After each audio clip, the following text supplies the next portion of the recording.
You've created a monster. I seriously have, my good wait, this is amazing. It's addicting to wear it. Moments before recording, Corinne goes, "Let me get into position." And I was like, "What do you mean? Like, aren't you set up?" And she is wearing the veil I got her. I love this veil. It's so great. Look at it. It's It's a beautiful. Amazon. It's so beautiful for being just a wee Amazon purchase. But it's a It's beautiful black veil. stunning. And I'm just gonna wear it today because Sabrina. Oh wait, okay, this is Two Girls, One Ghost. 2 girls, 1 ghost.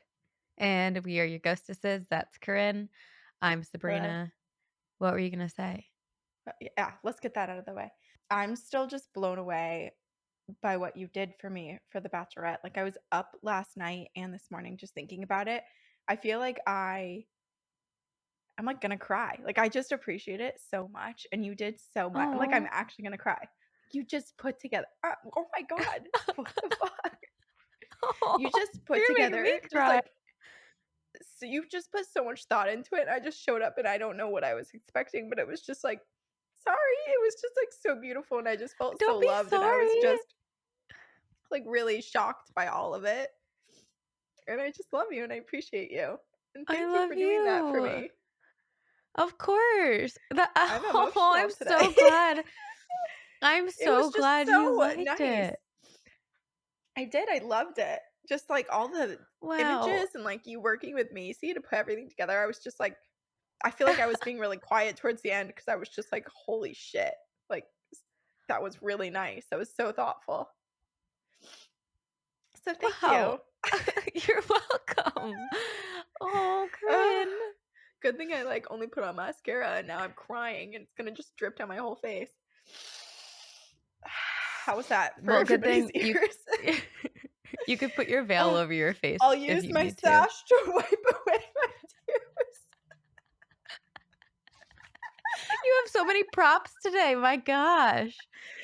Oh, Okay, for man. people who don't know what we're talking about, every month on Patreon, we do a live stream for Only Phantoms, and they're all different themes. So we've baked, we've done like check in on your feelings, we've done a wine and paint night. We But do a for lot of different May, things. we do so many things. But for May, because Corinne is getting married, I decided to throw a bachelorette for her, It was so and fun. I'm and I made a couple games, and our designer and listener Macy, who's helped us with so many designs for our merch and stuff, helped me put together this game called Guess the Butt, and it was like the butts of all these cryptids and stuff. And uh This is your secret talent, is I think truly curating bachelorette activities and games for the spooky realm because the Guess the Butt was so I good. am You will put it excited. on Instagram, but it was like, I Yeah. mean, I don't want to spoil everybody. I'll just choose the obvious butts. Like Brian's butt was Okay. there, Bigfoot's butt, an alien butt, and there were some others that included different like spirits Yeah. and cryptids and haunted artifacts, and it was just so silly, and I loved it so much. And I'm I'm so printing glad you that shit liked out and it. putting it on my wall. We Oh should yeah, frame I it. loved it. We I was It saying will to happen. Macy, we should maybe make it merch. Oh. Uh-huh. Brian's butt. We're gonna have to change out Brian's name to just We'll human. say to human. Yeah. Okay. Oh, we should find one of those. I could really use your veil because Yeah, I are you closed my okay? trunk. I closed my trunk on my face. Is that what happened? How did Yeah, that look it how hurts. did it? I guess blood It's like a warning. fresh wound. Is it It really bleeding is. It's a actively? gash. No, that's just it. Can you I don't It's can't just tell so if it's a raw. yeah. I'm raw. Yeah. Oh my gosh. Piece of Sorry. meat over here. No, it's And I my was about fault. to ask you about it, I'm but then I was like, "Do you want attention drawn to it? I don't know." I wasn't sure your I feelings on the honestly gash on your nose. it's best to draw attention to it so that people aren't like, "What is that on her face? Is that a giant zit?" It could be, but it's not. Gee, that I mean, you have a sharp car door. What was the trunk? How did it happen if it's like if it didn't get the rest of you, but just that one upper piece of the bridge of your Because nose? it was the trunk, and so I closed it. I was closing the trunk, and it hit right there. Oh, and then you reacted and kinda pulled back, saved the rest of your Yeah, I mean, I can do a reenactment for everyone, and we can put it in here. Great. I Just a would love to slow-mo, like, I would and this love to is see that. how it happened. Go I relive your accident outside for the sake of me and everyone else. I did have to spend some time thinking, "Am I a klutz?" Well, not ordinarily. You were I about think to just just say sometimes yes. I was. You were about to be I like, was about to "Yes." do, like it was a yes and moment. It wasn't an authentic yes. It was more of like a, "Yeah, like, let's keep rolling with this. Where are we going?" But no, I don't think you're a klutz at all. I think there's just moments that things happen, and also, when we're recording this, we're coming off of the full moon, and Virgo's had it rough. You're right. So I think there's just things in the air, and the vibrations are just knocking you off balance a little bit.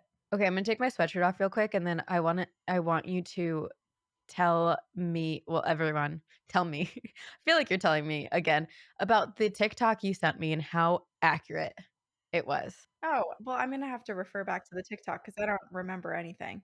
Also, I'm so sorry to everyone who is watching this and watching me wipe my nose with my fingers, but it's just I started off crying, it's allergy season, I'm probably just gonna keep doing it throughout the whole thing.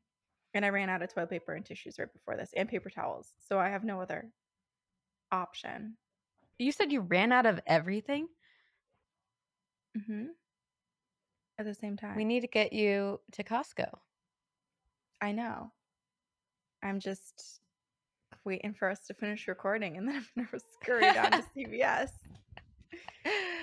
Actually, my huge Tide laundry bottle yesterday, I heard a giant crash, and I was like, "What's going on?" And the laundry bottle had fallen, the cap had broken, and the detergent went everywhere, so that is why I'm out of everything, because I had to use it to sop everything up, and my floors now are super sleek and slippery right in that one spot.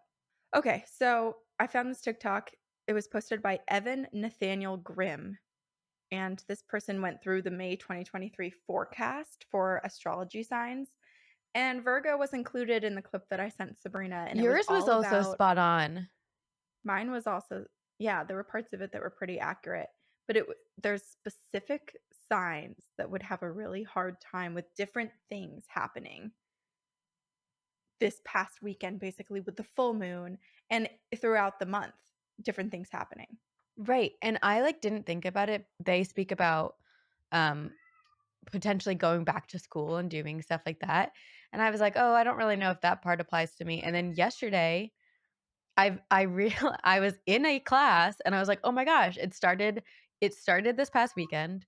Leia's screaming, I don't know if people can hear it, but I didn't put it together. I'm signed up for a script writing boot camp thing just to help keep me accountable and get writing done by a deadline, and it's kinda like going back to school. Yeah. Yeah, it is so freaky how accurate these things are. And that's one of the things where I was like, why does anyone not believe in some of this stuff? Because it's just I feel like it's one thing to be like, "Oh, the horoscopes posted on like cosmo.com or something aren't always accurate." But when people get really into birth charts and astrology and astrocartography and stuff like that, it is really mind-boggling just how specific it will be to what you're experiencing. Like mine was even about like transitions within the home, and I'm getting married this month. So it was like Yeah, a new version of your home. And I was like, "Oh, well that makes sense because we're and you just literally bought a house. and bought a house." So I was like, Yeah, "That's freaky so that many that's different things. specific to this 1 month that I'm experiencing all these things." I will admit I spent a lot of my time being skeptical about horoscopes and stuff, and I think it was because my mom would read hers off of apps and stuff, like the typical horoscopes, not really the in-depth astrology type of stuff. And I've always been dubious just of, okay, how many Virgos are there? millions. Like there's so many of us within the Virgo horoscope. How is it possible that all of us are aligned and the same going through the same things? But I think when you look at your birth chart, and since doing this podcast, I've learned a lot about birth charts and all of that. That part I really believe in because, yes, maybe all encompassing, there's something about Virgos, but when you go to specific nitty gritty, specifically you, based on your birth chart, that stuff I very much believe. Yeah, me too. And it's just, I think the more I get older and experience certain things, I think there's also a certain chaos with being younger where like your life is unpredictable and so things don't always check out. And I think things happen a little bit more slowly and there's a little bit more intention as you get older because you're not just like running amok as much. And so I think that I've found that it feels more real to me now. I want to bring up something else. I'm going to cover it in paranormal news more in depth, which is the episode that we do on Patreon bi-monthly. But did you see all the stuff that is coming out from the coronation in the UK, where Princess Diana is her reflection was seen moving on a car as people are getting into a car? You can see her reflection, like truly looks like her in the car window, like as if she was shuffling into the car. And her voice is heard twice on the the prompter, like as the hosts are discussing the coronation What? and talking all about the coronation of King Charles, you can hear Princess How Diana's did I voice. miss this? So at Oh one my gosh, point I'm she gonna says, read this all. I'm gonna listen to it. Wait, I yeah, almost don't want you to yes, tell me what she says so I okay. can listen, or does it say on all the articles? Well, that's the thing. It's basically like an EVP, so a lot of people are hearing different things. So some people think Okay. that she said they can't be together. Other people hear they all did it together. There's just different versions Oh, of it. that is wild. And then some people are hearing, I think there's I'll have to listen back, but I think there's two separate clips where you hear her coming through. And then there's another one that sounds like the death can't be reversed or something like that. So it's Well, so it can't freaky. be. And I don't know if the prompter heard the voice because it does kind of sound like the person who's speaking is kind of like taken aback by like what was that noise, Oh, or if it was completely coming through and they just had no clue. But there's a lot coming out now. I'm so She's excited. active. Okay. She's Okay. back. I have multiple thoughts about this. One, I have chills and I really, really want to listen, curious what I hear. But it also makes me really sad because that means she's still here. She's still lingering. She hasn't been reincarnated. Yeah. Yeah, I don't know. I mean, But at the same time, I'm kind of happy that she's still here because I just feel like there's a lot that happens within the royal family, and I don't really follow it very closely. But I think that there's probably a need for someone like her to be watching over her descendants, yeah. with all the drama and Have you watched The just Crown? no, I have not. Okay. The most recent season has it's like a lot about Princess Diana and it just makes me so sad. It is so sad. I have something that's not sad. I have Okay, I've let's I've hear talked it. about this. Okay. I've talked about this I think on our Patreon or on Campfire Stories, but there is this company called Inkbox, and I have been talking a lot recently about getting more tattoos, but I don't know what I want, and I really want a ghost tattoo. So Inkbox has these temporary-ish tattoos. They last 1 to 2 months. I put some on. Let's see. I Ooh, have a UFO, UFO. It's so and cute. When you were then showing me them, I think because you were look at holding this them up one. close to the Oh, ghost. Wait, that's actually a really thin line. I like that a lot. I know. And then this one says, "Bite me." I love the bite me right above your elbow. That's so good. Okay, 100% you need to get the bite me because that one I feel like it's very Me? fitting. Yeah. Yeah, because Bite I me on one love side, vampires and then yeah. Yeah. and And then also it just love me feels on the like other. your motto when you were younger when you would just say, "Leave me alone." Like, Mm. it just feels like it's in the same vein. So it feels very I you. should get an LMA. I should get an LMA somewhere. LMA, yeah. Which I've realized is kind of a lot of the work going back to something sad, um, a lot of the work I've been doing in therapy, I've So, realized childhood trauma. yeah, that nickname is actually kind of traumatic, like, the fact that when I had such extreme emotions, I was being made fun of, that I had to yell, "Leave me alone," Yeah, and my family then mocked me and called me LMA. right, because you didn't have there was no safe place for you to actually express your emotions, so you had to suppress them and prioritize everybody Or I else's had to go reality over be your own. alone, Yeah, and then I went and played Guitar run off. Hero. That's where I could have my emotions.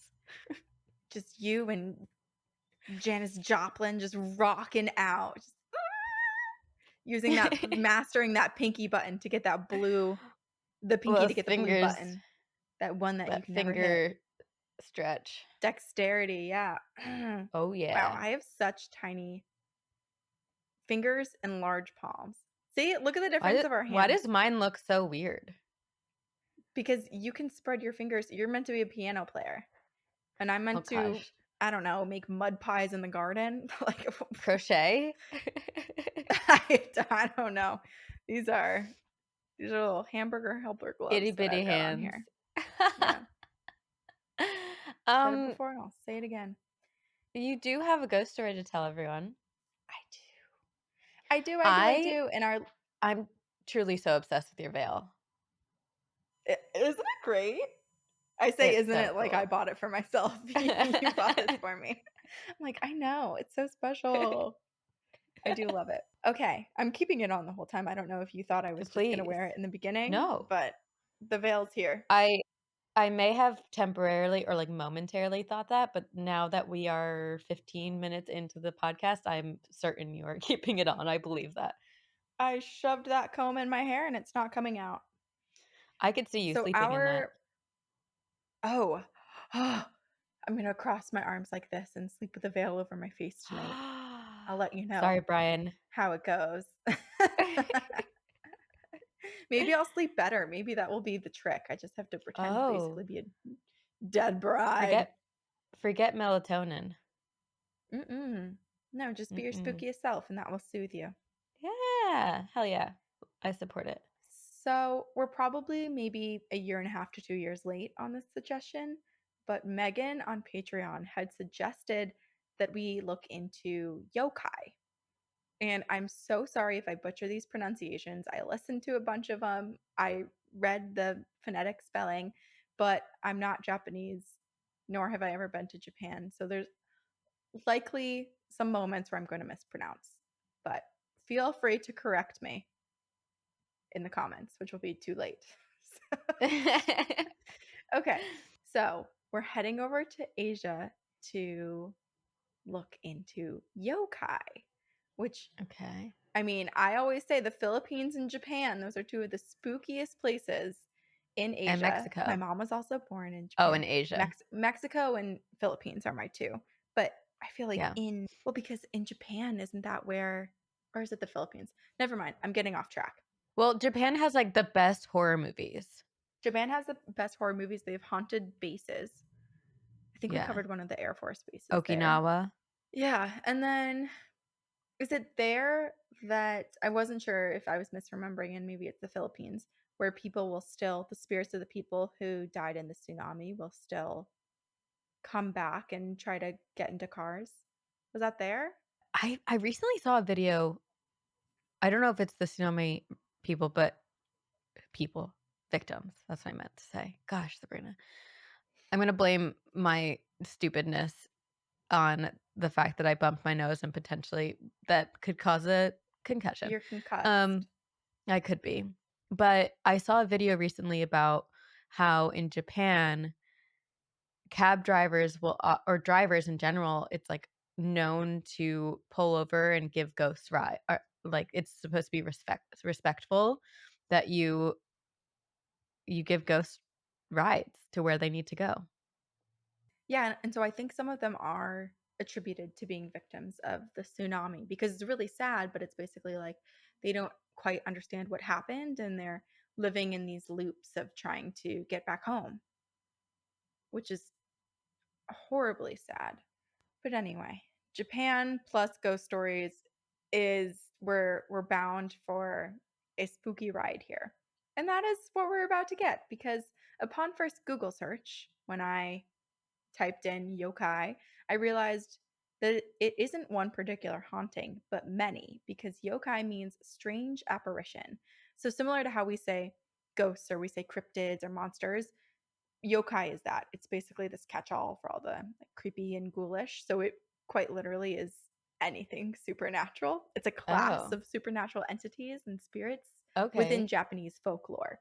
So, back in the day, many, many centuries ago, they would tell all of these stories and then they would draw paintings of them. And over time, as we get to more recent history, those stories have kind of evolved from these stories that were believed to be true, maybe, or just as folklore, to stories that maybe are believed to be true and less folklore and more like monster cryptid esque. Like we're making cartoons and caricatures of these beasts that people see and creating Reddit posts and stuff like that. So it has, these creatures have transcended time for probably some of them thousands of years. So I'm pretty sure a listener of ours, because I was looking for an email for this story and it wasn't fully clear, so I didn't end up picking this one. But I think one of our listeners sent us a photo of a yokai because their partner was having nightmares and drew what they had seen in the nightmare and it looked like a yokai. But I didn't want to look up photos of yokai or anything yet because I wanted to It would hear be about it and be impossible. surprised. It would be Okay. impossible for you to because there's hundreds and hundreds. It would basically be like telling you I'm covering cryptids and you would search cryptids. You would It's like probably which one? Okay. which one? Exactly. Yeah. Okay. Okay. Okay.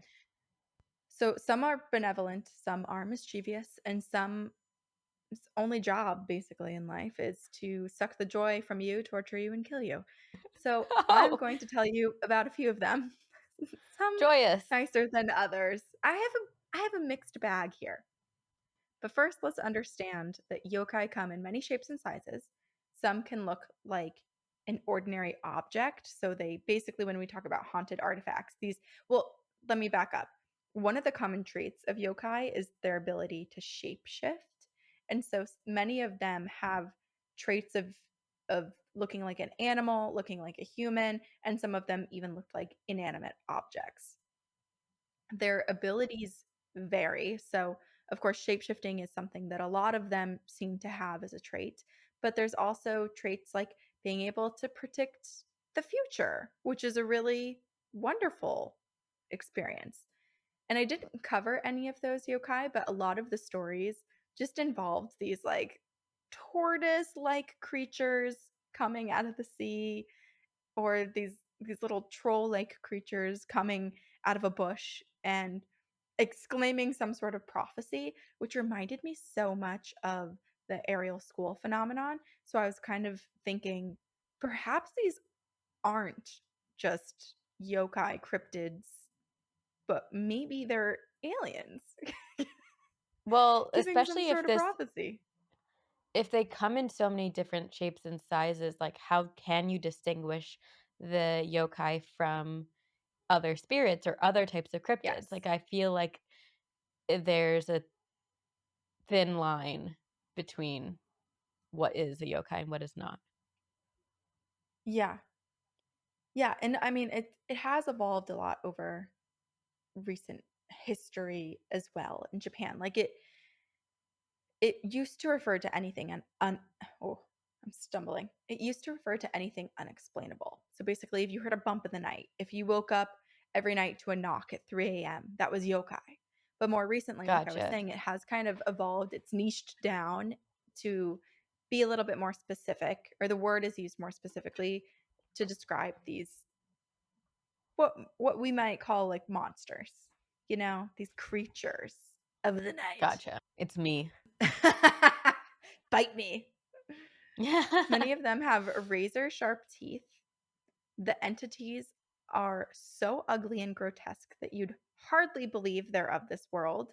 And some are believed to be deities, though the line is kind of fuzzy there because many of the stories of these deities, these yokai that are believed to be god like, are sometimes the most evil, which isn't that how it goes in so many of the stories? And also, like, the idea of fallen angels or even what was the show? Midnight Mass kinda had that vibe. It's like believing that these are Oh. angels, but are they? Okay, so for the yokai, many prefer to haunt regionally, which makes it a little bit easier because there are just so many of them. So if you're thinking like, "Oh, I need to learn what's here and prepare for an encounter with them." Japan's not all that big. It would be pretty daunting. It is daunting. There's it's a death sentence.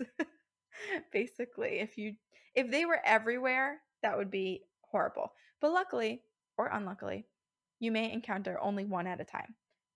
Maybe. Oh, I think that's lucky. That is lucky, but encountering any at all might not be lucky. Right, okay. So we'll see. But for this episode, I have plucked out 4 yokai to tell you about. All of these entities dwell within the sea, close to ocean water, seawater, rivers, streams, pools, whatever. Okay, here's a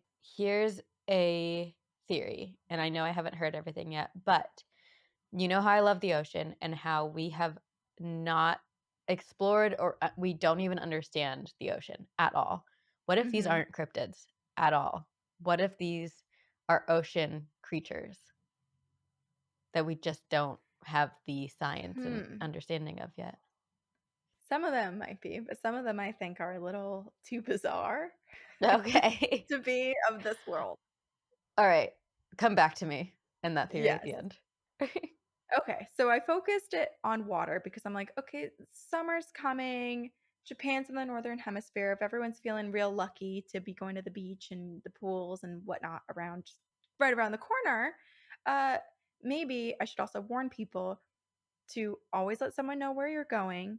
Try not to go places alone, especially if it's water or if you're entering water, because that can be dangerous.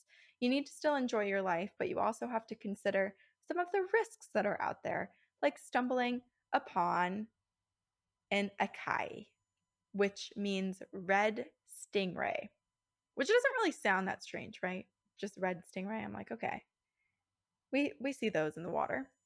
But what if I tell you that Akai reaches 10 to 12 kilometers in length, which is 6 to 7 miles long for those of us that are American? So these things What? are so giant. Yeah, they're in the depths of the sea. They're so far out in the ocean. Like, you don't have to worry about renting a boat and just putzing around for the day. That thing is not going to be near you. But if you're traversing deep, deep, or if you go many, many miles out with on your fishing boat, you may encounter one of these things. 6 to 7 miles. Yes. Yes, they're so huge that they're often mistaken as being islands. And if a ship has the misfortune of being anywhere in the radius of an Akai as it surfaces, they better pray because the waves will take down the boat because this thing is so big.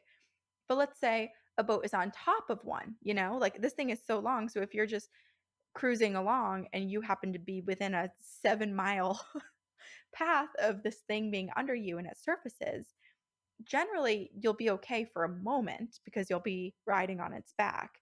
But when it plunges back down, the suction of the water pulls everyone to the depths of the ocean and they This drown. is wild. Yes. Pacific Ocean. It's a scary, scary place. Wow. The ocean is so vast, as we know, it's the majority of the planet. So encounters with Akai are luckily quite rare, at least the ones that people live to tell the tale. Dun, dun, But dun. an encounter with this beast was first published in 1841, and legend says that there was a ship departing from Awa which had been blown off course during a typhoon. And luckily, everyone on board was fine. They managed to survive this storm, but they were beaten down. Their spirits were beaten down a bit. And then the boat was not in great shape and totally needed a few repairs. So they needed to find a resting place where they could post up, patch all of the things that they needed to on the boat so that they could return safely home. In the distance, they happen to spot an island. How lucky. So they make their way over to the island. They hop off their boat and they begin exploring this island. And they're like, what an odd island. There's no one anywhere. The vegetation is super weird. Like everything is wet and slimy and there's algae everywhere. And these are plants we've never seen before. That's what I was going to ask. Because there's probably no trees, nothing. It's just like a very flat, barren type of Yes. island. And then if you think of the back, like I was picturing it as like the back of a tortoise that's kind of had the misfortune of having coral and barnacles and different things attached to it. I assumed, especially because these things are so large, that they're probably moving pretty slow. And so there is likely a lot of wildlife, sea life, that is attached itself. I'm imagining like dead fish, dead animals, especially if it's surfaced. Yeah, right? Because they're fish out of water. Well, so, but maybe not, because the ground was also oddly shaped. You know, they're thinking it's an island right now. We know that it's a stingray, but it's all puckered. The ground is bumpy. And so there's these cracks and there's these crevices, and where the bumps kind of collide into a little valley, there's small pools that have collected. And in these small pools of water, there's an array of fish, and it's all saltwater fish. So these people, these sailors, they don't know, and they're so thirsty, and they're wandering around the island for fresh water anywhere, and they can't find anything. It's all saline, it's all ocean water. Eep. After many hours on this island and a few ship repairs, they hop back in their boat and they begin to sail away. Looking back at the island where they had just come from, the island starts to sink down. It goes lower and lower and lower until no mass was visible above the water's surface. They had not been on an island at all. They had been on the back of an Akaei, and miraculously, this thing remained gently on the surface the entire time they were on it and wandering around and exploring and looking for water. And if they'd stayed just a few more minutes, these sailors and their ship likely would have drowned in the middle of the ocean from the suction of this thing descending into the depths. Wait, okay, so when did it start to descend? When they were already on their boat and were heading off? Yeah, sorry. So they'd done their Okay. repairs, they got back on their boat, and then they started to journey away. And then they saw in And the so distance it submerge. they were in the safe zone. Yes. And they were Whoa. also, remember, they weren't like fully in the middle of this giant creature. They were right on the edge. So by the time they got in their boat, they were probably, I would assume in this story, a couple miles away. So they were unaffected by this thing going into the I still water, or can't get so it is over said. the fact that it's 6 to 7 miles. I know. Yeah, 10 to 12 kilometers. I also have some And is pictures, so that I'm going to each text them to you. okay, is that each way? Like, is it length and width? I mean, that's a good question. I don't Okay, well, you have photos? know. Yeah, let me text you the photo of this thing, and we'll put it in the YouTube video too. Oh, the fact that I'm in the background of this photo that you just sent me? I know, sorry, because I forgot to download them onto my cell phone. So I just took I them was off very my scared. Oh, Word my document. nose looks way worse in the photo you just took. The fact that I haven't It's even a looked big at mark. the main part of the photo. You're only Okay. looking at yourself. Look at the photo. It's a giant Whoa! stingray. And it really So it's does look like an huge, island. Yeah. it's bulbous, and it's confusing. I guess I should So clarify it's not a real photo, it's a drawing, a rendering. it's a yes. And if people are watching the YouTube, they will see that. They will see. Yes. They will see. Okay, our next yokai is a master of disguise. It's a shape-shifting expert with many tricks up its sleeve. Despite the ability Ooh. to take on many appearances, many people find this creature in its original form, which it appears as a large raccoon like dog. And this is Tanuki. Tanuki has a special body part as well. Tanuki has magical testicles. I could tell that it was gonna be something sexual based on the way that you said it. This is why you were like, I think maybe these animals are just really here undiscovered. I'm like, I'm not so sure I believe in Tanuki so much as I believe in some Okay, of the other magical ones. testicles. What do these Magical testicles do? testicles. Okay, so these testes, they themselves can shapeshift and adapt to what's needed. So if it's raining, the testes will be used as an umbrella. If there's an enemy approaching, the Stop! testes can turn into any weapon that you need. And maybe if you're bored, you can use your testicles as a pair of drums. Brr, boop, boop, brr, boop. Okay, well, here's my question. If they're masters of disguise and can morph into anything, who's to say that they are actually testicles to begin with? I think because of where they are and their appearance, they remind us of all the other testicles we've ever seen But I on mean, animals, couldn't humans. they couldn't this entity keep them make them look like testicles because they want them to look like testicles, not because they are? That's true. That's Like, if true. they We can morph into, like, assume that its big, bald raccoon dog like form is its natural state, but perhaps that's just what it's choosing to present it as most frequently. We don't know. big, bald raccoon dog. Yep. So, one of the It's a most good rep. useful, I know, the thing is, it's packing. And one of the things that these magical testicles can do is stretch out long and flat to hide and shield the tanuki, which is, I think, a really great use. And so if they're in the water, which they dwell by the water, people often see them by the water in rivers and oceans. And if there's someone coming to approach them and they're scared, they will use their testicles and stretch them out far and long to create this basically float above the river as the tanuki huddle safely beneath. And so now I'm going to This present a is photo to you incredible. again. All of these photos are drawings, by the way, because I no wish this one's one was a photographed real. one. Oh, shoot. I I would didn't take a love to proper photo. see this in Wait. real life. I'm imagining that this can make its magical testicles into, like, a parachute, and it's Oh, just 1000%. It can do floating. anything it wants. Okay, so Sabrina, I just sent you a photo. It's also in our YouTube, and this picture is from the Museum of Fine Arts, and it depicts Tanuki using a pair of testicles to fish. It looks, oh Brilliant. my gosh. You know what? If it was the other way around, if the water wasn't being collected in it, it would be one of those Gymboree little parachutes where everyone's holding Oh, it it and would. everyone Yes. everyone goes Yes, oh under. my gosh, bringing me back to elementary school where we all run underneath it. Hey, I mean, the testicles are used for entertainment too, so I'm sure some of the Like a younger jump rope. younger Tanuki probably do that as well. This It's seems just fun. it does. It seems so useful. I wouldn't mind being a Tanuki. This does Yeah, seem me like a good neither. time. I would like to have a pair of magical testicles. Me too. All right, now despite some of the giggling that may have occurred, which we are giggling, so it's okay if you are too, because it does feel a little bit absurd. The tanuki are actually quite popular in Japan.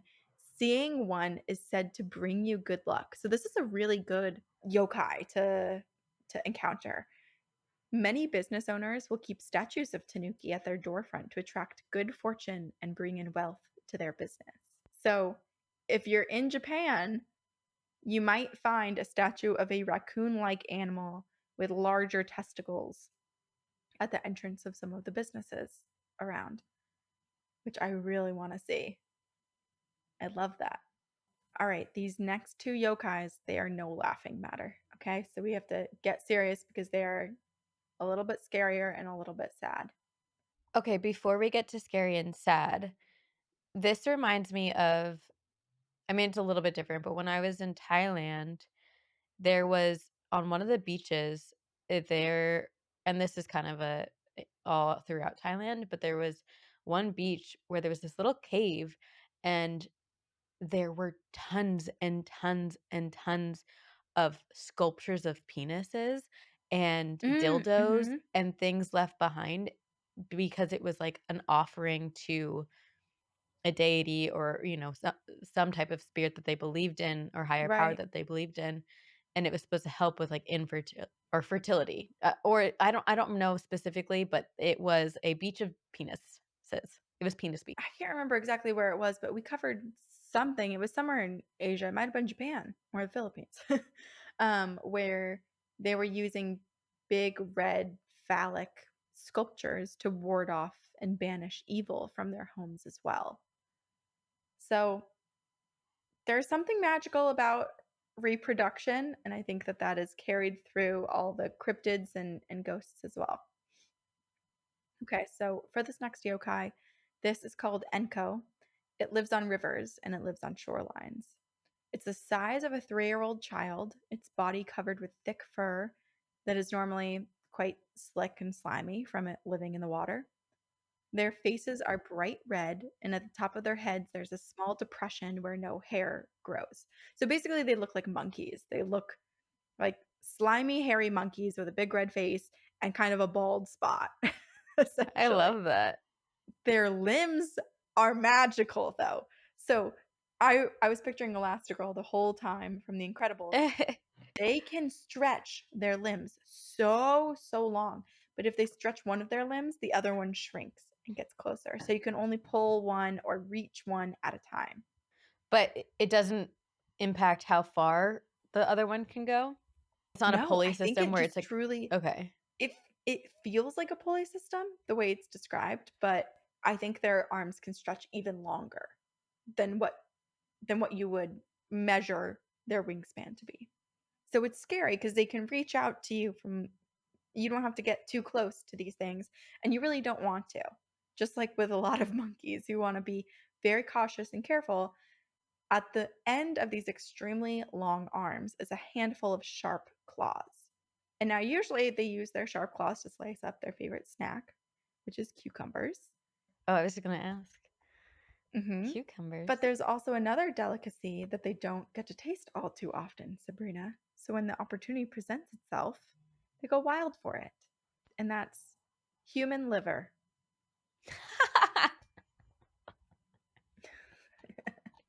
Okay, liver pate? Okay. Yes. Okay. So the Enko, they are migratory creatures. So you never quite know where you're going to run into them, which is what's a little bit scarier. Other creatures have their spots. They have their beaches that they're known to be at, their watering pools that they're known to be at, or you just get so unlucky in the depths of the Pacific. But the Enko, they move around. So they prefer rivers, but they've also been spotted on the ocean along the seashore. Most of the time they're active at night. So you'll likely not run into them if you're doing a day trip to water, but if you're, let's say, going for a midnight swim, or if you're fishing and you're going out at 3 a.m. to get all the fish when they bite in the wee hours of the morning, you may encounter an Enko. And if you are caught by one of them, you can say goodbye because you are dead. Okay, well, question. Do they kill you because they wanna get to your liver, or do they go for the liver and then you die because of that? Both, both. Yes, Okay. they're going for the liver. Okay. So they're not surgical.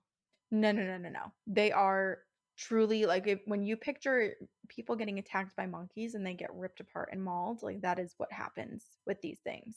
Do they only eat the liver, or do they waste no parts? No, they only eat the liver. If they catch you, they will use your bottom area to gain access to your liver and use their claws to rip out your liver. And in doing so, basically, they disembowel you. Like they pull out your entrails and everything. So Through the I butt? hope you die, yes, through the butt, usually. It kinda reminds me of Manangal and how they go through the belly button. Yeah, yeah. It's so freaky. And these things are also part of the Kappa family, which we've talked about before. They're those like Kappa Alpha frog-like, Theta? tortoise-like. No, no, not Greek life. These My things are. sisters? Do we talk your sisters? Did we talk about them in the mermaid episode? Maybe these things are around. There's different Girl. iterations of Kappa. I know. I don't even remember, and I covered the mermaids, so no. Um. Anyway, these things are aggressive. They will kill you. Fishermen Okay. have reported encountering this creature at night. And one of the things that's scary about this is that it's not just like, oh, you see this monkey and you can avoid it, because they shapeshift just like everything does, and they Mhm. transform itself to often appear as a woman or often as dolls to try to lure the curious people in. And so there was a report from some fishermen where, in one case, the Enko disguised itself as a series of wooden dolls dressed in kimonos. And when the fishermen approached this lineup of dolls, suspiciously just hanging out on the river's edge, they poked one of the dolls and it grinned and it began to giggle. And luckily for them, that's where this ended. So they were just, the Enko was just down to pull some pranks, be a little trickster, an opportunity for them to have a good laugh while these people are permanently traumatized by their encounter. But sometimes people are not as lucky because they attack. This reminds me of, remember I covered it in Paranormal News a while back, but there was a beach in Texas where all those dolls washed up, and it was like, where did these come from? And it wasn't like a uniform doll. It was every single one was so different looking. Yeah, that's so freaky too, because just now having the knowledge of Enko shapeshifting into this doll, it's making me think of, in Moana where all the coconuts come to life and they're like attacking the ship. It makes me think, what if these dolls that washed ashore in Texas that maybe have been thrown out or collected or placed somewhere, if in 3 years they just all suddenly activate and come back to life and transform back into the beasts that they are? They have a plan. They do. It's scary. Your brain is scary, Corinne, for coming up with that. Well, it's inspired by this. I feel like I didn't stray too far from the course that was already presented to me with these Enko. They hate cows. They hate horses. They hate shiny metal objects. And they also hate intact livers because that means they haven't been able to munch on them. So these things are vicious. I already told you how they assault and attack people, um, Disembowel. disembowel people. Yes. The safest time to visit the water to avoid the Enko would actually be in the winter, because these creatures are said to migrate up the mountains and transform into Shibaten, which is another cryptid like creature, another yokai, before returning back to the water in the warmer months. So they migrate in many ways. They spend the warmer months as this one creature down by the water and then go up into the cold, wintry, snowy mountains in the winter for some other nefarious activities. It's interesting that they go to colder weather in the winter rather than looking for Right. some You would warmth. think it would be the opposite. But no, somehow. And then there's other versions too, other variations of their migration pattern, I think regionally and even in some of the other Asian countries, that believe that these things actually spend like 3 years in one place and then migrate up to the mountain for 3 years and then back and forth. So, I mean, the point is they're unpredictable and they're scary. Yeah. All of Yes. these are And unpredictable.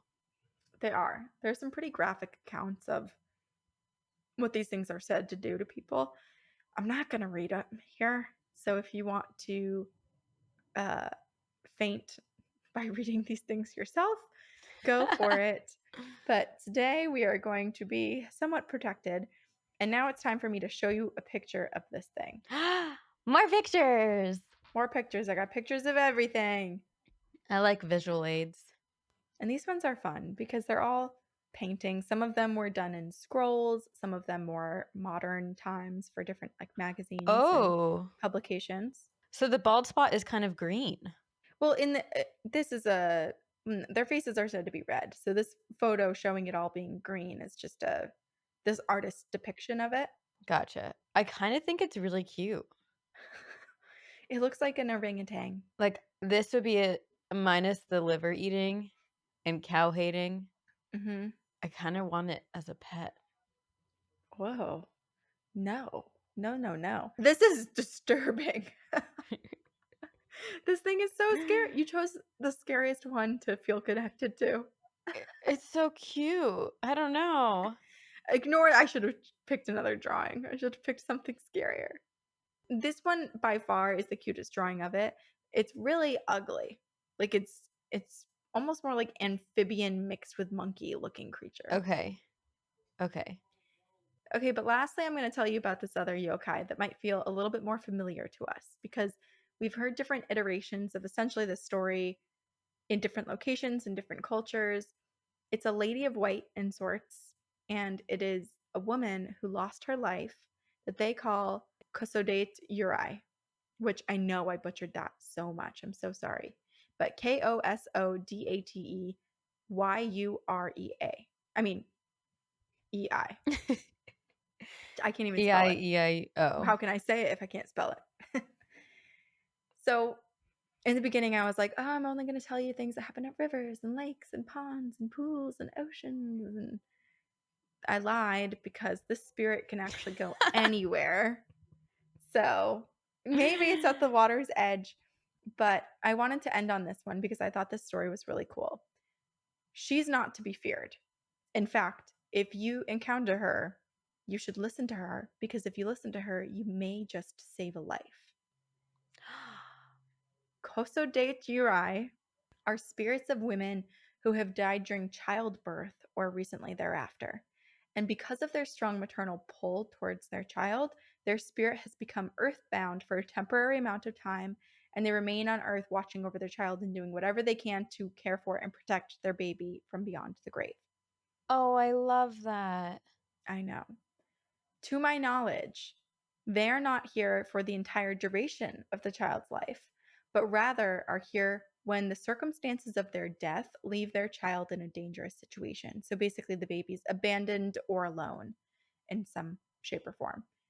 Usually, these women appear in clothing that they were buried in, but sometimes they wear just whatever they would ordinarily wear, like kind of go through their life. And just as they reflect on who they were in their lives through their clothing and through their appearance, their behavior also does.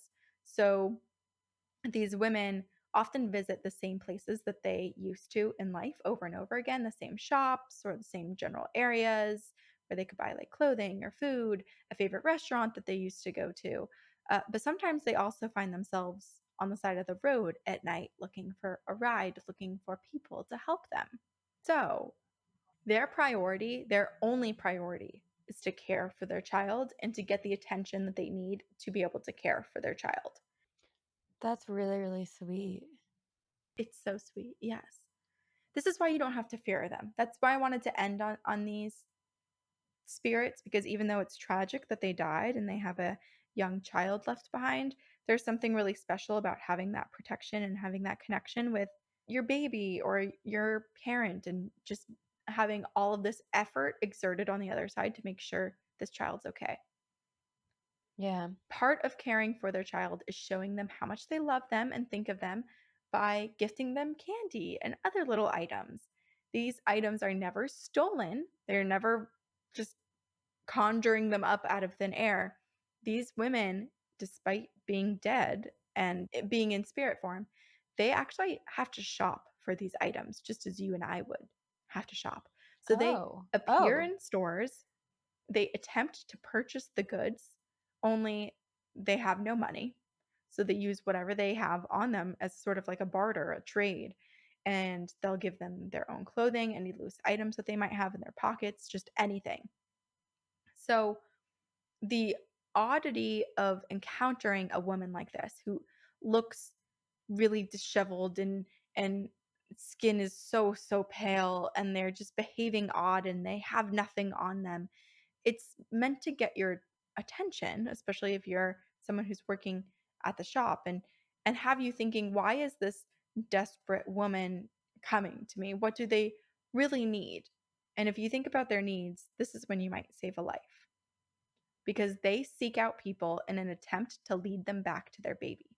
So their baby, I said, is abandoned, right? So something happened where no one knows that the mother is dead and that there's a baby that needs to be cared for. So the mother, after their death, they try to find someone and lead them back to the home where the baby has been to prevent their baby from starving, to give them a life.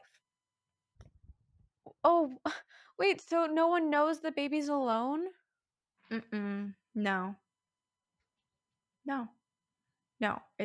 This is to my understanding who these people, who the Kosodate Yurei is.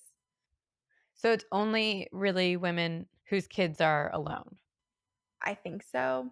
I could Okay. be wrong, but this is kind of the iteration that I was seeing a few times over in my research. So once the baby is found, the spirit of this woman can move on. I'm going to tell you a legend of a Kosodate Yurei encounter. So here's the lore. On a dark and stormy night, there was a shopkeeper who was closing his store. His attention was suddenly drawn to the window when he heard a tapping sound. And there, behind the glass, was this woman who was standing out there outside of his shop in the rain. Her hair was completely drenched, her clothes soaking wet. Worried, the shopkeeper asks if she needs help. And she replies, "One candy, please." The store was closed, but he felt so sorry for this woman, so he gave her a piece of candy, and she, in exchange, paid him with a single coin, but it wasn't really enough to cover the price of the candy. So he was like, whatever. She left, disappeared into the night. The next night, the same woman returns at the exact same time, and she whispers a little more softly, "One candy, please." She paid him one mon again and left. This routine continued for 6 nights total.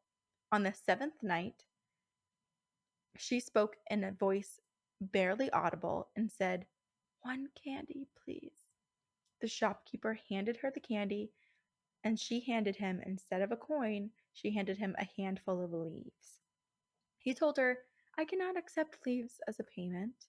And so she said, "Then take this instead." And she handed over her coat. And the woman had looked just so pitiful night after night. She'd appeared to him the first night completely soaked. And so he's horrified at the thought of taking this coat off of a woman who could barely afford candy and, well, really couldn't afford candy and who was just standing out in all of the elements. Like, why was he about to strip this woman of maybe the one thing keeping her warm? I also He didn't am want to take her coat. concerned. Well, okay, I already know what she is, who she is, Mhm. but if she's soaking wet every single night, I would be like, would you be Yeah, I concerned, don't especially if it's not raining? right. I don't know that she appeared soaking wet every night. I just know the first night she definitely was in this story because it was pouring rain, which was an odd and Oh, okay. peculiar behavior for her to just be standing out there completely drenched, no umbrella, nothing. She was just fine being there and then had left the shop and returned and just like walked back through all the rain, which was odd. Gotcha. So her Okay, behavior just in okay. total was odd. So he insists that he cannot take her coat, but she leaves it and leaves the store. While catching up, the shopkeeper tells their friend of this strange woman that keeps coming back night after night at the same time, who could barely pay for her candy, paid with her coat the night before. He doesn't know what to make of this. He's kind of concerned about her. What should he do? When he's pointing to the coat and telling his friend the story, the friend becomes pale and exclaimed, "That is the coat of my friend's wife." And the shopkeeper replies, "Really? Perhaps it was her who came to the store." And the guy says, "That is impossible. She died 1 week ago. She was buried in this coat." They quickly close up the shop, hurry over to the temple where she had been buried, and they tell the head priest. They were scolded by this priest. This priest is like, "Stop making a mockery of the dead. Don't tell me this. This is absolute ludicrous. Like, get a hold of yourselves." But they would not let up. They were like, "No, this woman came. You have to check her grave. Something is wrong." Finally, they're taken to the grave, and the grave appears to be undisturbed, except, the priest included, they hear the sound of a crying baby. a newborn What? baby from below the earth. They could not believe it. So they quickly got to work and they dug up the grave, only to discover that this woman was indeed dead, her corpse laying neatly in the coffin. And the woman was the same woman who the shopkeeper had seen night after night. He recognized her. Held in her arms and wrapped in cloth was a baby whom she had given birth to posthumously after being buried. How? Holy. Did they know that she was pregnant when she died? I'm I so assume so, and maybe there was just no heartbeat and they just assumed that it that the both baby was dead too. the Oh my mother and the baby gosh. was dead. Where But so was her the jacket spirit gone? had wrapped up. It wasn't in the story, but I assume yes that she wasn't wearing Okay. the jacket. But I mean her skeleton had been moved to be cradling this baby near her Yeah. corpse and wrapped. So she had clearly done something. Also in the grave were 6 mostly eaten pieces of candy, just enough to keep the baby from starving that week. She had paid with the 6 mon, the coins traditionally placed with the corpse to pay the guardians of the underworld. So that 7th day, she had no more coins left in her Oh coffin, so my that's why she brought the gosh. leaves. Don't you have chills? I'm like, ugh. Listen, if this is even like, I don't even care that if this is not even real and it's just a story because it is a such a incredible story. I know. It really, really is. So the baby was saved. The baby was returned to the family, and the woman was buried again. And this time, her expression much more serene. She was at peace, and the spirit of this woman was never seen again. Wow. Okay, see, I had no idea where this was going when you said that the man recognized the coat and it was of his friend's wife who had passed away a week ago. I was like, okay, well, I thought these spirits only showed up when their baby was unattended to. And how would that happen if everyone knew that she had passed away? Yeah, right. Whoa. Yeah, isn't this wild? Yes. Because I mean, I'm sure that they appear in different for a variety of reasons. Like this story came with her actually being buried in the coffin, but I would imagine there are times where someone just suddenly experiences death and a child is maybe left for a few days without anyone knowing until finally someone alerts someone if there's been crying nonstop for 3 days or this yokai, this woman goes and finds someone and alerts the right person. Jeez. I know. Wow. And clearly, it sounds like, and I'll say specifically with this story, this woman must have known, whether it was because of the universe or what, that going to this specific shopkeeper, eventually someone who would recognize that coat would then appear or find. Yeah, Like there had to be some type of connectivity. something. Yeah. And Wow. even Wow. if there wasn't, like, just the fact that she knew to go there to get the candy that she couldn't actually afford with the coin that she had, you know? Like, that shopkeeper would still give her what she needed in that moment while she figured out what to do. Alright, well, so to wrap this up, Okay. yokai take many shapes and forms, some good, some evil, which is what makes the paranormal so fun to talk about, right? We never know Uh-huh. whether we'll be touched by an encounter or scared to death, but something about that uncertainty and the unknown is too intriguing to ignore. So we Yep. return week after week, waiting for more stories of ghosts and creatures who hide in the dark, waiting for us to find them. So if you want to learn more about Japan's yokai, because there are many, there's a great website called yokai.com, which is where I actually found this last story, which has awesome images, the origins of all of these creatures and spirits and entities, and just the general stories behind each of these beings. Wow. I'm for sure going to check that out. Oh, I was lost in the website for so In the long. There's sauce? so many lost in the stuff.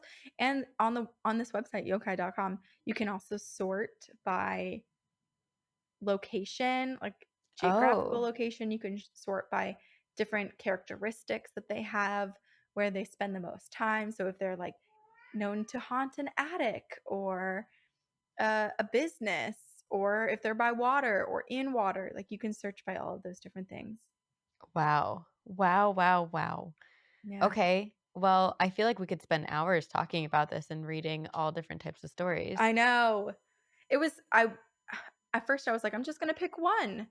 And then I was like, "No, no, no." Even though I could probably do an entire episode on one of these beings because you can collect so many stories from online and from just, like, people having firsthand accounts, but then I was like, "No, I just wanna get as many as I can in for people to hear about." Yeah. Wow. I'm so fascinated. Now I'm curious what other ones there are because clearly there's so many that we didn't talk about. Yes. And it does make me wonder, like, and you kind of opened up with this, but there are so many different types of spirits in our culture and our understanding of the paranormal that it is fascinating that in Japan there's just like a larger category that encompasses all of them, but I wonder how they differentiate yokai from other types of spirits. Yeah. I know, it is I mean, someone who lives in Japan will have to tell us Yeah. how they do this because it kind of seems like it's niched down over time, but I don't know if they still just use the term to encompass everything spooky and paranormal, Yeah, I don't know. but it's fascinating and there's so many creatures. So many Yeah. creatures. Leia may have my video may have shaken real Shaken not quick, stirred, I'm Kevin to pour. shooken She's up. silent when I sneak through your door. Making love to your woman on the bathroom floor. I don't play it like Shaggy. You know it with me. Cause the I next just keep time I see you, going. she'll be like, oh, Kevin J. Mean Girls. I no, I know. I just I again am amazed at your ability to recall lyrics and also just like fun facts and the knowledge you have about our favorite things from growing up. It's just amazing. But never when asked. That's the fatal flaw. I get to remember a lot of these odd things, but if you asked me to recall them and put me on the spot, blank. You have Absolutely to be nothing set happening up. in my head. I It just has to okay. come naturally. Okay. Well, I'm happy to lead you into things like that all the time. Thanks. But yes, I set up today where my laptop is on top of Leia's scratching post. So she just came in and was like, "Hey." Scratching time. Okay, I do have a listener story and it's not really yokai specific, but it does have I picked a story from that has involvement from Japan. Wonderful. It is from our listener, Jamie. I've been listening to your podcast for a few months now, and honestly, it creeps me out, but I love it. I only listen in my car because I am afraid if I listen to it in my home, I'll let the ghosts and spookies in. Or I guess in more, I should say. I've been in the military for about 14 years, and aside from the things I've experienced secondhand around my youngest sister, which is a whole other rabbit hole of WTF, I really never have had any spooky encounters until I was stationed in Naples, Italy. There was an abandoned barracks building between the security building where I worked and the barracks I was in. On nights, we would sometimes try to brave our way down the main stairs to see what supernatural events we'd experience. I never went in because as I was watching my partner go down the stairs, this huge, overwhelmingly dark shadow enveloped the area he was walking into. Oh my god. I yelled, "What the fuck is that?" And he jumped and screamed before scrambling back up the stairs. I started laughing out of nervousness and the fact that the visual of him panicking was slightly funny. So he then thought I was tricking him. I was not. He was about to go back down, and I begged him not to. Luckily, we got called to a dog barking, God forbid, and we were temporarily saved. There were a lot of stories from people who had gone down in there, and basically, it seems there was a dark entity or several dark things in there. A lot of people laughed it off, but most were obviously shooken up and pretending not to be because they would be made fun of. Of course, there were a lot of areas on the bases that were built over graves, according to word of mouth, and there was an actual archaeological site of a prince and princess preserved on one of the bases, and several Whoa, sites built into the Navy Exchange and commission areas where you could see through the floor into caves with pottery and stuff like that. that's so cool. Yeah.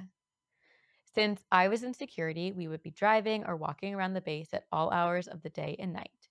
There were a few buildings and areas people claimed to be haunted, and because I'm chicken shit when it comes to ghosts and such, I did not go in those areas at night except for when I had to. One building in particular had lights that would go on and off when you walked by alone, except it was abandoned and supposedly did not have power. Super cool.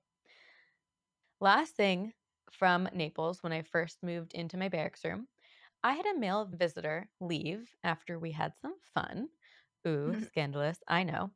And I was sleeping with these little floor lights on because the room really creeped me out. I woke up around 3 a.m. and rolled over to see what seemed to be a blurry red headed male child. He/it got onto my bed and kind of curled up at the foot of my bed. I can't even explain what it felt like, if it was fear, a what the fuck is happening, or what. I slowly rolled back over and closed my eyes, thinking I was probably dreaming. I ended up falling asleep and suddenly snapped to, jumped out of bed, looked around, and ran outside shaking. I slept with my lights on after that for a while and never experienced anything there again. A lot of my coworkers and locals said the base has a lot of child spirits, and your favorite, a white lady.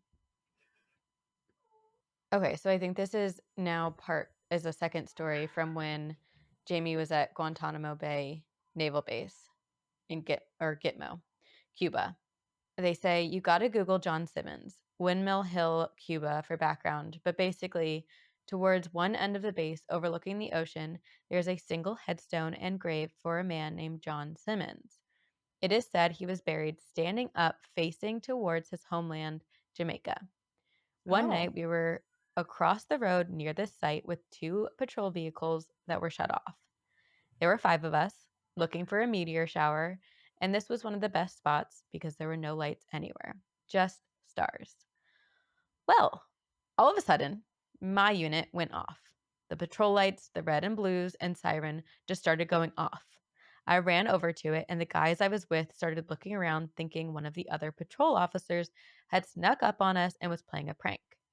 I opened the passenger side door and saw a gallon of water, which had been sitting on the dash, was now on the floorboard. The toggle switch for the lights and siren was all the way flipped to the right, which is not possible by a gallon of water falling on it, even if the direction of the fall could have sent the water to the control panel. So we have no hmm. explanation of what happened. We jumped in the vehicles and abruptly left. Because of Hurricane Sandy on the leeward side of the island, there were a lot of abandoned homes and buildings. There was an old hospital that didn't have automatic lights and was supposed to be secured after certain hours. Oftentimes, we'd drive up to the building and the lights would be on, and as soon as we got within 15 feet, the lights would shut off. And if you were on foot, you would hear something that sounded like a gate slamming shut. Except the gate was always closed. Super creepy. The first time I was there was with a field training officer. After we saw the lights turn off, he shut the vehicle off and killed the lights. I was super creeped out and trying not to show it. We were about to get out of the vehicle when we realized both of our flashlights were dead. They were not dead when we came onto shift.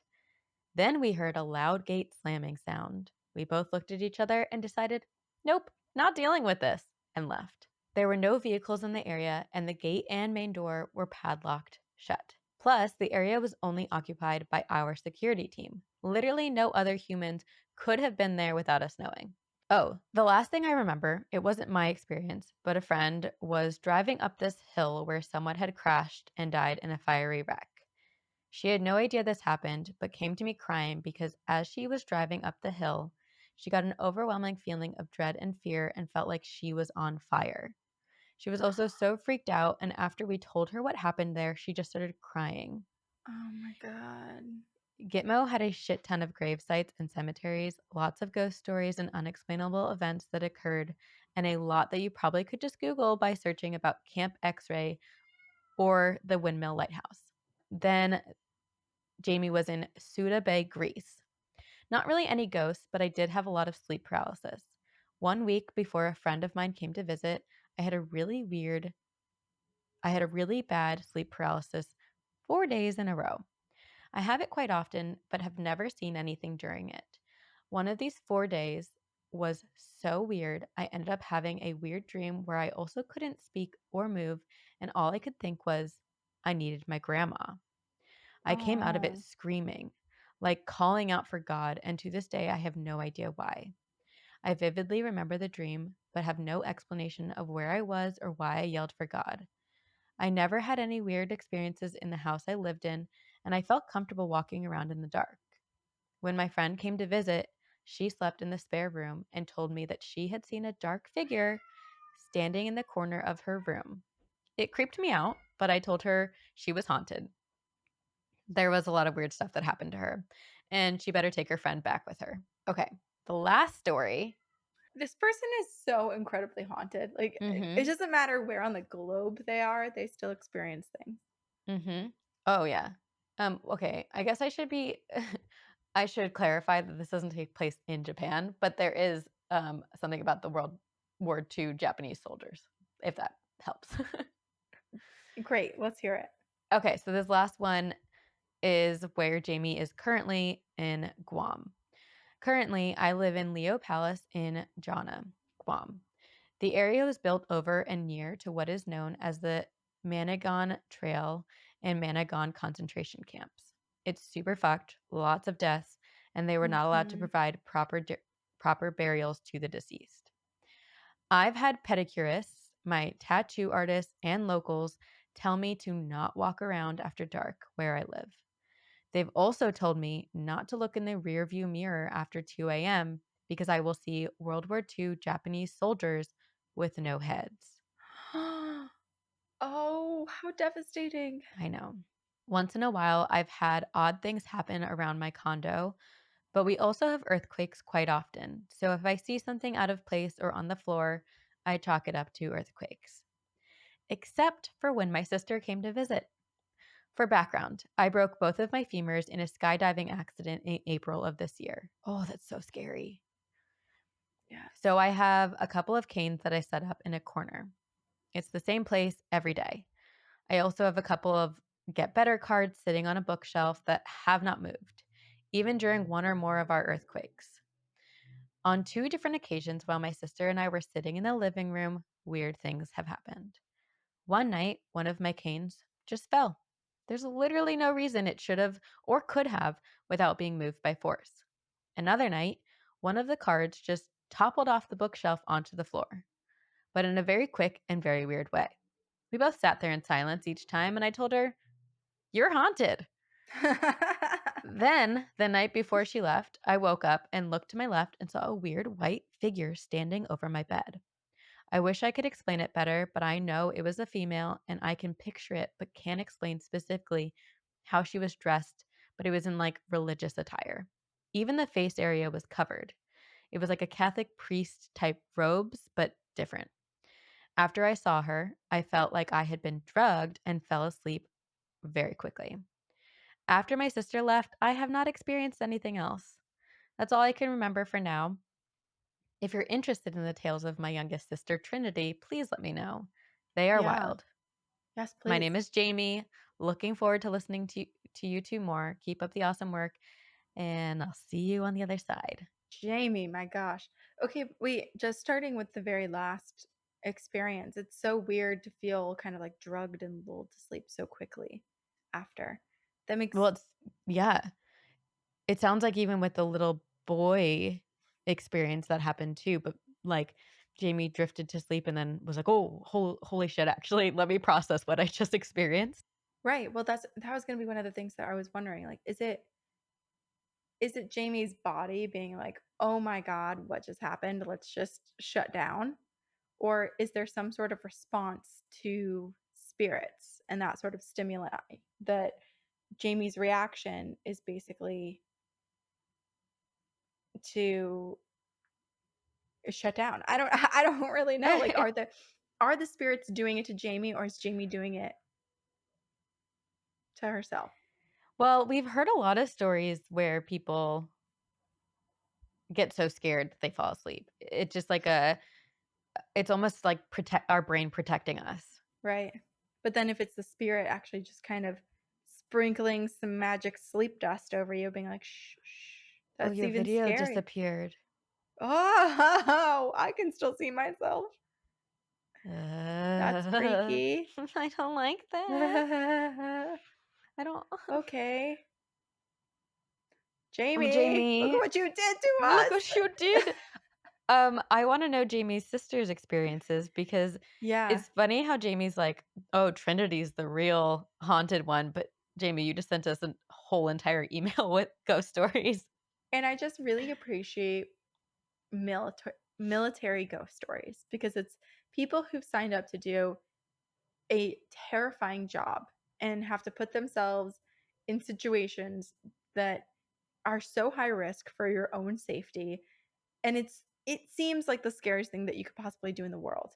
And the fact that they're daring each other to go down the stairs because there might be like a black mist or you might encounter a spirit or see someone, and that's what scares them. I love this. I love this so much. Oh, you're back. Oh, now I'm back. Okay. Now I had you're to put back. good vibes into the world. Well, now I am curious to look up a lot of the things that Jamie sent us and also read a lot more about the yokai. Mhm. And I almost feel like we could do a second part to the yokai and you and I pick different types of yokai to talk about. Oh, we definitely should. Because there's Sabrina, there's seriously so many. Like even if you and I had to each pick 5, the chances that you and I would pick the same of the 5 is probably so small. I know that Encounters episodes are where we read our listener stories, but what if we did one episode that's like a special where we read yokai stories? Well, maybe they can be listener stories about yokai. Oh, that's a good So, idea. call to action, everyone email us. Cuz we Please got do. plans. We got So plans. many, We have so many ideas. plans. Let's see what comes to Ideas, fruition. plans, all the things. Um, we love you all. Thank you so much for joining us for another episode of Two Girls, One Ghost. Yes, like Corinne said, please email us your ghost stories, cryptids, aliens, honestly, anything. If you discovered a secret about your family, if you also hit your We're getting into nose, family drama now. drama and trauma, that's the spinoff that I will create. So good.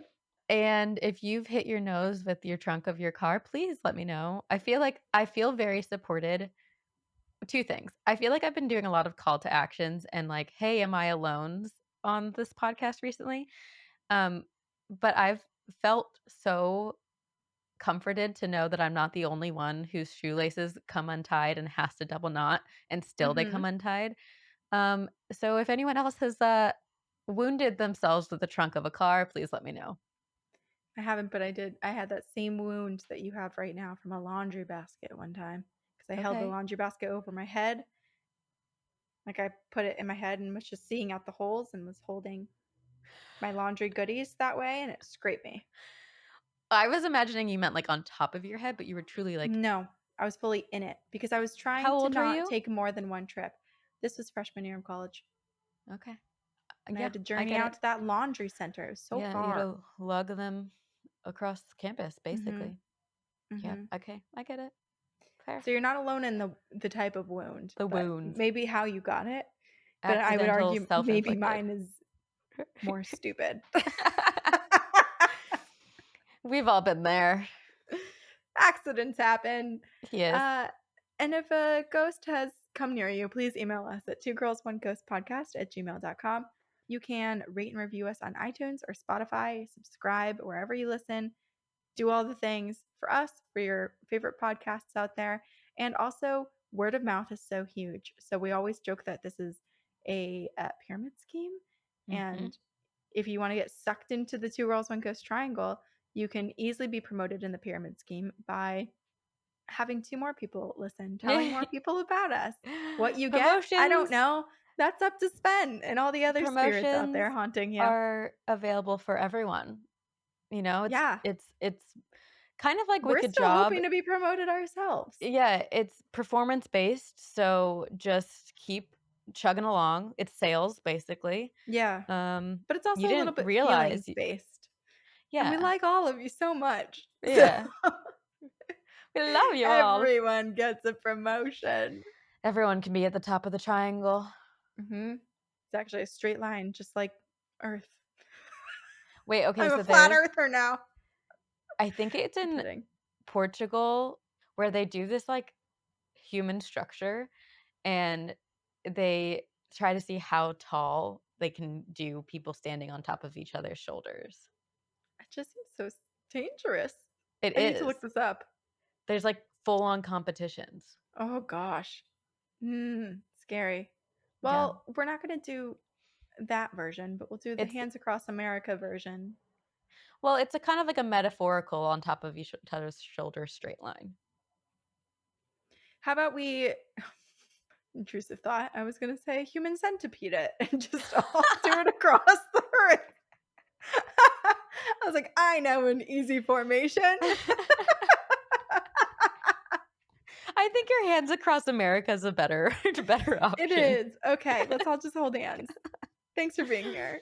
Yeah, we love you all. Thank you so much to Christina for editing our podcast. We just got a text as we were recording this that Christina's super down to do the blooper reel, so Awesome. stay I'm tuned. sure she'll have plenty of material for that. Oh, yeah. Alrighty. Love you all. We will See see you you on on the the other other side. side. Very spooky.